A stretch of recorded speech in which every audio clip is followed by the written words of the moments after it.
भारत और दुनिया के कई अन्य देशों में डायबिटीज की बीमारी महामारी की तरह बढ़ रही है। विश्व स्वास्थ्य संगठन के मुताबिक इस समय दुनिया भर में डायबिटीज के 50 करोड़ मामले हैं। अगले 25 से 30 साल में यह आंकड़ा 1 अरब से ज़्यादा होने की आशंका है। तो यह जो है, जो डायबिटीज जो है, जो साइलेंट किलर के तौर पर पूरे समाज में फैल रहा है।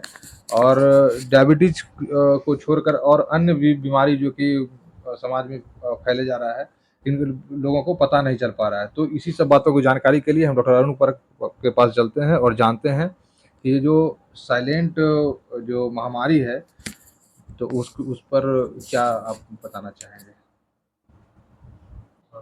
थैंक यू डॉक्टर चंदन। जैसा कि आपने बताया महामारी के बारे में, आज समाज में जितने भी बीमारी हैं जो एपिडेमियोलॉजी का जिसमें कि रोल बहुत ही ज़्यादा है, जैसे कि डायबिटीज, मेटाबॉलिक डिसऑर्डर या कैंसर, या ऐसे बहुत सारे तत्व जिसमें कि ऐसा लगता है कि ये कैंसर का कारक हो सकता है। जब हम लोगों को स्टडी करना होता है उसमें एपिडेमियोलॉजी टर्म का यूज होता है। कोरोना काल में काफ़ी पॉपुलर टर्म था एपिडेमिक रूल्स। इसमें ये होता था कि आप अगर किसी बीमारी का, जैसे कि कोरोना जो कोविड बीमारी है, उसमें एक नई तरह की बीमारी आई थी। उस समय ये एपिडेमिक का रूप ले लिया था, पैंडेमिक का रूप ले लिया था धीरे धीरे करके, और बाद में बहुत दिनों तक ये एंडेमिक रहा था। तो ये इस तरह की बीमारियों को हम लोग को स्टडी करना होता है कि उस समय पूरे वर्ल्ड में पैंडेमिक का रूप लिया था ये। उस समय पैंडेमिक हम लोग बोला करते थे। इसमें वहां तक नहीं जाकर अगर हम ऐसा बात करें कि समाज में कोई भी बीमारी को, कि हमको अगर ये देखना है कि कितने डायबिटीज के मरीज हैं बिहार झारखंड में, या लंग कैंसर अगर हो रहा है तो स्मोकिंग का उसमें क्या रोल है, या स्मोकिंग का एक्सपोजर से लंग कैंसर होता है कि नहीं होता है।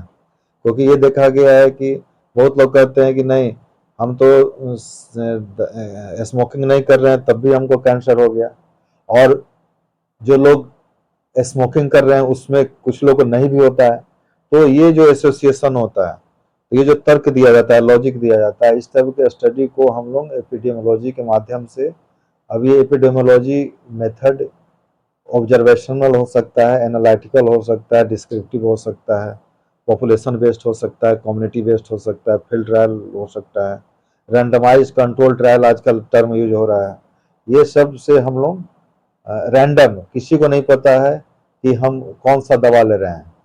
मुझे लगता है कि कोरोना में भी जो आजकल बहुत ही चुनाव का मुद्दा भी बना था कि दे दिया गया बिना ट्रायल के, ये टर्म जो यूज हो रहा था कि वैक्सीन का ट्रायल होना चाहिए था। जनरली हम जब कोई भी दवा लाते हैं मार्केट में तो उससे पशुओं पर, एनिमल्स ट्रायल्स होती है, और ये मुझे लगता है कि टाइम भी नहीं था उस समय, भयावह स्थिति थी, तो ये ट्रायल हो सकता है ह्यूमन बीइंग पर ही हुआ हो। तो इस तरह के ट्रायल को कितना सही ठहराया जाए, नहीं ठहराया जाए, एक विवाद का मुद्दा हो सकता है, लेकिन नियमतः इसमें हम लोग ट्रायल करते हैं। उसमें बहुत सारे साइंटिफिक टर्म है, स्टैटिक्स है, उसमें इंसिडेंस देखना होता है, प्रिवेलेंस देखना होता है कि प्रत्येक डिजीज का अगर कोई नया फैक्टर आया है तो उसकी इंसिडेंस क्या हो रही है, वो जनसंख्या को, वो पब्लिक को कितना प्रभावित कर रहा है, और जो नए केसेस आ रहे हैं और जो पहले से मौजूद हैं उसके रेशियो को निकाल कर बहुत सारे स्टैटिक्स लगाया जाता है। और किसी भी दवा की सफलता को, चाहे कोई भी बीमारी के लिए जो नया नया ड्रग आता है, उसको हम लोग स्टडी करते हैं। आपने बात डायबिटीज की महामारी की, कुछ दवा साइलेंट किलर होता है और कुछ बीमारियां भी साइलेंट होती है। और इसको स्टडी करने के लिए हम लोग जैसे कि एग्जाम्पल के तौर पर देते हैं कि आप, जैसे समुद्र में बर्फ होता है, जो आइसबर्ग होता है, जिसे आइसबर्ग फिनोमेना बोलते हैं, तो सामने से तो दिखता है कि ये आइस का टुकड़ा है, लेकिन उस पानी के नीचे, समुद्र के नीचे आइस का कितना भाग दबा हुआ है ये हम लोग नहीं देख पाते हैं। तो बीमारी छुपी हुई रहती है। तो ऊपर जो दिखता है वो एक इंसिडेंस है, एक रेट है, अटैक रेट है, लेकिन जो प्रिवेलेंट है, जो बीमारी समाज में मौजूद है, उसको स्टडी करने के लिए हमको आइसबर्ग पर अच्छे से ये करना होगा। और ये मेरा विजन होना चाहिए कि ये बीमारी कहाँ तक प्रिवेलेंट है समाज में। इन सब चीज़ों को जैसा कि डॉक्टर चंदन हमने बताया कि कैंसर का जो ट्रीटमेंट है, कैंसर की बहुत सारी दवाइयाँ आ रही है, इस सब के लिए एक ऑब्जर्वेशन की ज़रूरत पड़ती है। आखिर कैंसर में कौन सा कारक, अगर कोई वायरस मौजूद है तो वो कैंसर करा रहा है नहीं करा रहा है, अगर वो करा रहा है तो फिर उसके लिए कौन सी दवा होनी चाहिए, किस स्टेप पर प्रिवेंशन होना चाहिए। प्राइमरी प्रिवेंशन से ठीक होगा, सेकेंडरी प्रिवेंशन से ठीक होगा, टर्सरी प्रिवेंशन से ठीक होगा। जैसे आपका बहुत सारा लाइफ स्टाइल आपके बीमारी का कारण होता है, तो बचपन में हम लोग बोलते हैं कि इसके लाइफ स्टाइल को ठीक किया जाए। किसी का टेम्परामेंट बचपन से ही अलग होता है, हाई टेम्परामेंट में होते हैं तो उनको साइकियाट्रिक डिसऑर्डर होने की संभावना ज़्यादा होती है। कुछ लोग नमक का सेवन करते हैं, उस तरह के में बीपी बढ़ने की संभावना ज़्यादा रहती है। ऐसा मैं नहीं बोल रहा हूँ कि नमक ज़्यादा ले रहे हैं तो बीपी बढ़ ही जाएगा, लेकिन एक कारक हो सकता है, फैक्टर हो सकता है। तो इस फैक्टर का एसोसिएशन ब्लड प्रेशर से है कि नहीं है, इस तरह के स्टडी को हम लोग केस कंट्रोल स्टडी के द्वारा, कोहोर्ट स्टडी के द्वारा स्टडी करते हैं, एनालिटिकल स्टडी करते हैं, क्रॉस सेक्शनल स्टडी हो सकती है। तो ये जो ट्रायल है, जो स्टडी है, जो रिसर्च मेथड है, ये समाज में इसका बहुत बड़ा रोल है। और तब हम कुछ प्रोबेबिलिटी लगाकर, कुछ अपने स्टैटिस्टिक्स को लगाकर, SPSS जो वर्जन है कैलकुलेट करके, जो statistical probability social science disease के लिए किया जाता है, SPSS वर्जन 26 अभी चल रहा है, 27 8 भी आने वाला। इस तरीके से हम बीमारियों के बारे में बहुत हद तक पता कर लेते हैं और कुछ एनालिसिस करते हैं, कुछ प्रेडिक्ट करते हैं और तब उसमें इंटरवेंशन करते हैं। सो इसमें बहुत सारी टर्म है, जैसे attributable risk, odd ratio, relative risk, ये एक टर्म है जो कि एसोसिएशन को एक बड़े पैमाने पर पूरे सोसाइटी में, पूरे पॉपुलेशन में, ये पॉपुलेशन 10 लाख से लेकर 10 करोड़ तक भी हो सकता है, उसमें हम लोग स्टडी करते हैं, पूरे कंट्री पर स्टडी होता है। सो दीज आर द जो आज मेरा बात करने का जो आपने जो टॉपिक रखा है, जो साइलेंट किलर के तौर पर साइलेंट किलर है कि नहीं, ये प्रूफ है कि नहीं, एक हम लोग नया एक हाइपोथेसिस भी बनाते हैं। जैसे समाज में था कुछ दिनों में, हालांकि I don't know I should tell और नॉट, कि नहीं कोरोना में कुछ लोग अफवाह था कि नहीं मैं शराब पीता हूँ तो मेरा कोरोना दबा रहता है। ये इसे एक हाइपोथेसिस बोल सकते हैं। इसका डॉक्यूमेंटेशन है कि नहीं है, इस पर कोई लिटरेचर तो नहीं आया है, पब्लिक के बीच में कन्फ्यूजन था। ये सच्चाई है कि कन्फ्यूजन है, ये एक विवाद का मुद्दा हो सकता है। तो इसको स्टडी करने के लिए कुछ केस रखा जाता है और कुछ कंट्रोल ग्रुप रखा जाता है कि कुछ लोग शराब पिए और कुछ लोग शराब नहीं पिए। तो जो शराब नहीं पी रहे थे क्या उनको कोरोना का अटैक ज़्यादा आया, और जो शराब पी रहे थे क्या उन्हें कोरोना दब गया? अगर ऐसा है तब हम कह सकते हैं कि हाँ एसोसिएशन है, शराब और कोरोना का एसोसिएशन है। एक मैं एग्जाम्पल के तौर पर बता रहा हूँ, आई don't know how much I am right. Corona का मतलब कि जो कफ, इचिंग, वो जो सिम्टम हुआ करते थे, मेंटल टेंशन, इरिटेबिलिटी, वो सब सिम्टम लोगों का कहना है कि ये मैं जब अल्कोहल लेता था तो दब जाता था। एक कारण ये हो सकता है, जो मुझे लगता है कि साइकोलॉजिकल फैक्टर हो सकता है, कि अल्कोहल सेडेशन का भी काम करता है, लोग रिलैक्स हो जाते हैं। तो जो शक की बीमारी थी, जो शक की वजह से जो लोग कोरोना में मर रहे थे, शायद हो सकता है कि वो उस तरह के मरीज में न होता हो, इसलिए लोग कहते थे कि मैंने शराब पिया तो बहुत अच्छा था। तो ये मैं ये मेरी थिंकिंग है, मेरी धारणा है कि ऐसा हो सकता है कि alcohol is slightly sedative and it is has the cooling effect some sort of time, and because those time the people are very panic, बहुत ज़्यादा पैनिक थे, तो 2 मिनट के लिए राहत मिल जाती होगी और उन पेशेंट में लक्षण शायद दब जाता हो, या ये भी हो सकता है कि नेक्स्ट टाइम वो कुछ ज़्यादा ही व्यग्र रूप में परिलक्षित हो। So these are the means ये विवादित मुद्दा है, लेकिन इस तरह की बातों को स्टडी करने का मैंने एक एग्जाम्पल दिया कि केस कंट्रोल से, एपिडेमिक मेथड से, पेंडेमिक मेथड से, एपिडेमोलॉजी का स्टडी करके आप इस तरह के चीज़ों को एनालिसिस कर सकते हैं, कुछ लिटरेचर लिख सकते हैं, जिसमें कि और भी बहुत सारी बातें हो सकती है। किसी ड्रग का आपको एसोसिएशन देखना है तो आप इसको देख सकते हैं। बीपी की जो दवा आती है मार्केट में, डायबिटीज का बहुत सारा दवा आ रहा है, उसके वहाँ कहाँ तक कारगर है, ये चीज़ों को आप एपिडेमियोलॉजी मेथड से साबित कर सकते हैं। अपार्ट फ्रॉम दैट बहुत सारी चीज़ होती है, प्रिवेलेंस, ये समाज में कितना प्रिवेलेंट है बीमारी।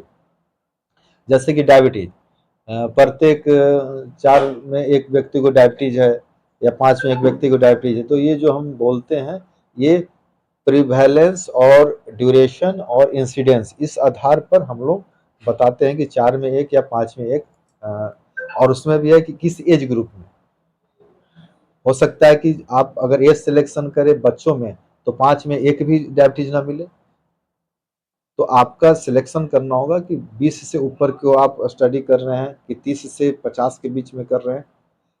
50 से 60 में हो सकता है कि 5 में 3 लोग निकल जाए डायबिटीज के लिए। तो ये जो सिलेक्शन है, जो क्राइटेरिया है, इस जो फिक्स करने की बात है, इसे हम लोग स्टैटिक्स बोलते हैं। ये प्रिवेंटिव सोशल मेडिसिन का एक हिस्सा है, स्टैटिक्स का हिस्सा है।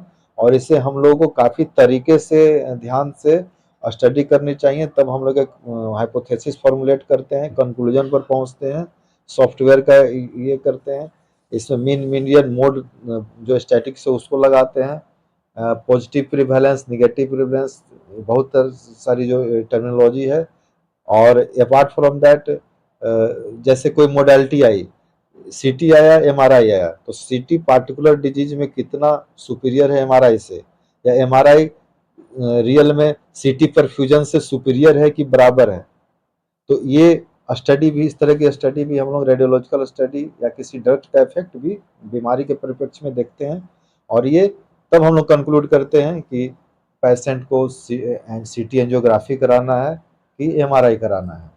सपोज दैट कि ब्रेन की कोई बीमारी है, सपोज दैट कि कोई लीजन है, ट्यूमर है, उस ट्यूमर को डायग्नोसिस के लिए हम सीटी स्कैनिंग कराएंगे कि एमआरआई कराएंगे। सीटी चूंकि 1000 में भी हो सकता है, 1500 में, और एमआरआई 6000 में होता है। मैं उस पॉइंट ऑफ व्यू से बोल रहा हूँ, India is a poor country. तो इस तरह के केस में आपको ध्यान देना है कि जो आपका स्टडी ग्रुप है, जो केस ग्रुप है, कंट्रोल ग्रुप है, उस ग्रुप में आप जब सीटी एंजियोग्राफी कराते हैं, तब अगर आपका लीजन दिख जाता है, करेक्टराइज हो जाता है, तो आपको एमआरआई कराने की जरूरत नहीं है। तो ये कंक्लूड करने के पहले आपको केस सिलेक्ट करना होता है। ये एपिडेमियोलॉजी का हिस्सा है। आप कोई बायस नहीं होना चाहिए, कोई कंफाउंडिंग फैक्टर नहीं होना चाहिए। ऐसा नहीं कि कोई फैक्टर, बायस फैक्टर हम ले लिए और रिजल्ट गड़बड़ हो जाए। तो इस तरह के चीज़ों, तब हम कंक्लूड भी गलत निकाल देंगे, नहीं MRI is inferior than CT angiography और MRI superior than CT angiography. तो ये जो बात है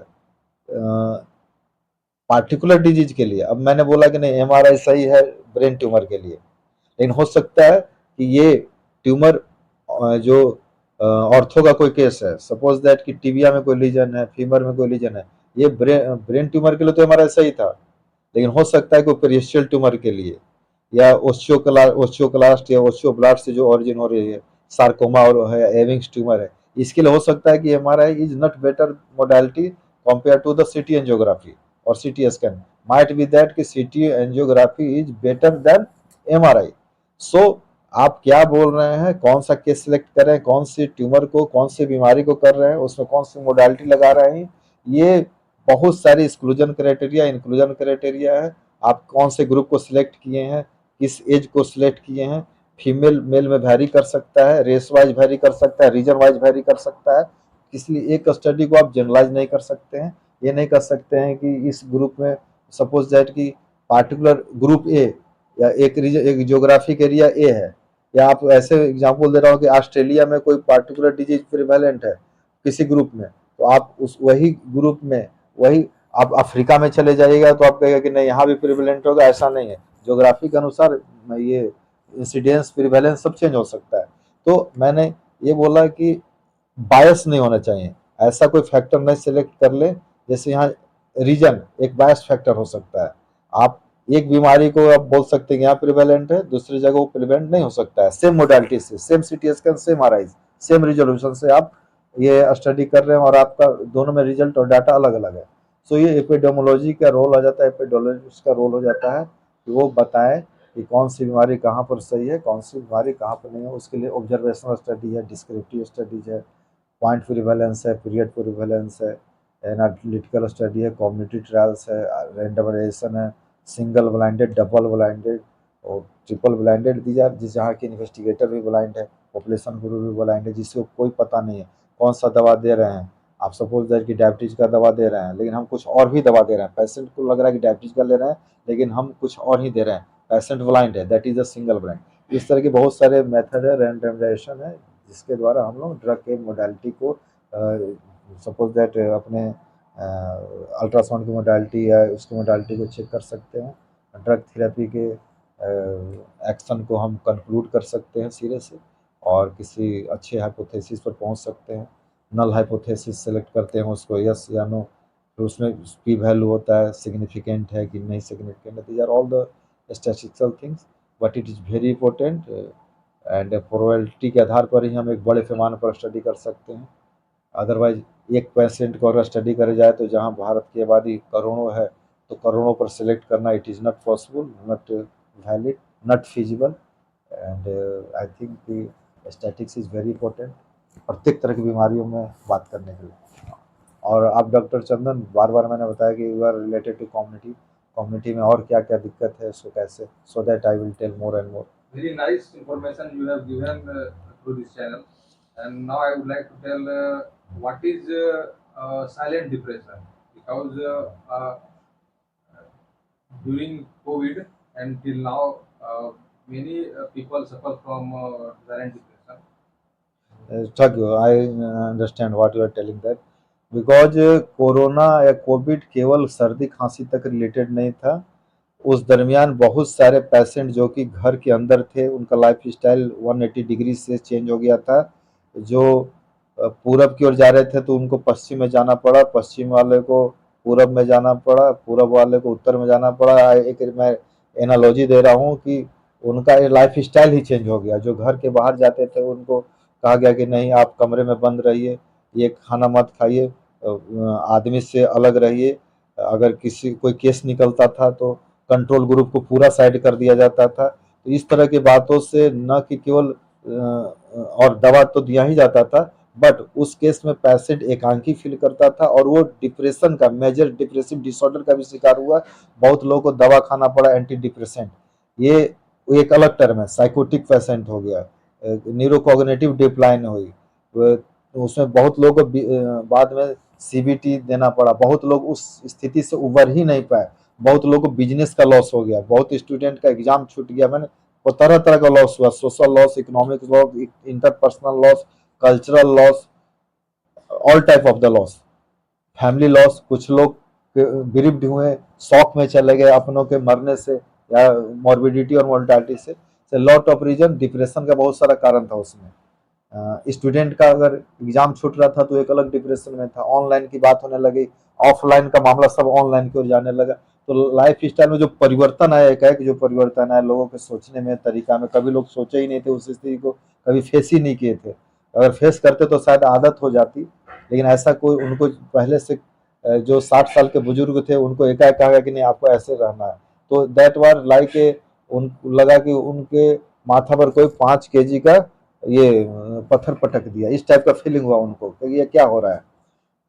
तो ये जो डिप्रेशन, मैं just I am giving the analogy so that कि लेमन पीपल और other people can better understand what I am trying to say. So ये जो डिप्रेसिव डिसऑर्डर था उसमें कुछ लोग पीटीएसडी का शिकार हो गए, कुछ लोग साइकेट्रिक डिसऑर्डर में चले गए, कुछ लोग हाइपोमैनिया में चले गए, कुछ लोग मैनिक में चले गए, कोई लोग इसको बिजनेस का भी माध्यम बना लिए तो उनका दिमाग मैनिया की ओर चला गया। कुछ डिप्रेशन में गए, कुछ हाइपोमैनिया में चले गए। ऐसे बहुत सारे लोग हैं। I don't want to diverse the name और प्रोफेशन। सो ये जो बातें हैं इसको आप एनालिसिस करने का जो तरीका है, डिप्रेशन पहले से सदियों से, डिप्रेशन एक जो बीमारी है ये शुरू से है, सैकड़ों साल से डिप्रेशन है, सैकड़ों साल से मैनिया है। लेकिन ये मैनिया डिप्रेशन का कारण कोविड भी हो सकता है, ये पहले नहीं था। इस तरह की बीमारी पहले भी आती थी, जैसे मैंने सुना था कि कुछ अटैक जो होता है, एपिडेमिक जो अटैक होते हैं, हैजा या कॉलरा, या एक बार सुन था कि नहीं 100 साल पहले भी एक, और उसमें एक दो लेडीज थी जो कि बच गई थी जो सेकेंड वर्ल्ड वार में, और वो यहाँ पर वो सर्वाइव की। शायद उसके अंदर इम्यूनिटी पावर स्ट्रांग था और सर्वाइव किया, इम्यूनिटी बन गया हो, एंटीजन एंटीबॉडी फेनोमेना हो सकता है। सो कुछ लोगों को आदत पड़ गया और वो there are doing very well, लेकिन कुछ लोग इसको they succumb to this covid and some people went to the psychiatric disorder, कुछ साइकियाट्रिक डिसऑर्डर में चले गए जिनके पास सोशल सपोर्ट नहीं था, जिनकी इम्यूनिटी कम थी, और कुछ तो शायद हमारे बीच नहीं रहे। तो दीज आर द, इसमें चूंकि आपने ये जो टॉपिक उठाया है तो इसमें भी एपिडेमियोलॉजी टर्म आता है। अब तो इसमें तो वैक्सीन का भी मामला आया, इसमें जो वैक्सीन हम लोग ने चलाया इसमें एपिडेमियोलॉजिस्ट का बहुत ज़्यादा रोल है कि फेज 1, फेज 2, फेज 3 किसी भी ड्रग का अगर आप एनालिसिस करें तो ये दिया जाता है कि कौन से फेज में है, कौन फेज 1 में, फेज 2 में, फेज 3 में, फेज 4 में। इस तरह की चीज़ों को ध्यान रखने की ज़रूरत है, इसमें और भी बात करने की ज़रूरत है, इसमें और नॉलेज की भी ज़रूरत है, शायद मैं भी अच्छे से नहीं बता पा रहा हूँ, but I am just giving that कि epidemiologist can play the good role in case of the COVID or intervention of the COVID by the vaccination. So I think I have answered your question, and probably you can better ask some other topic or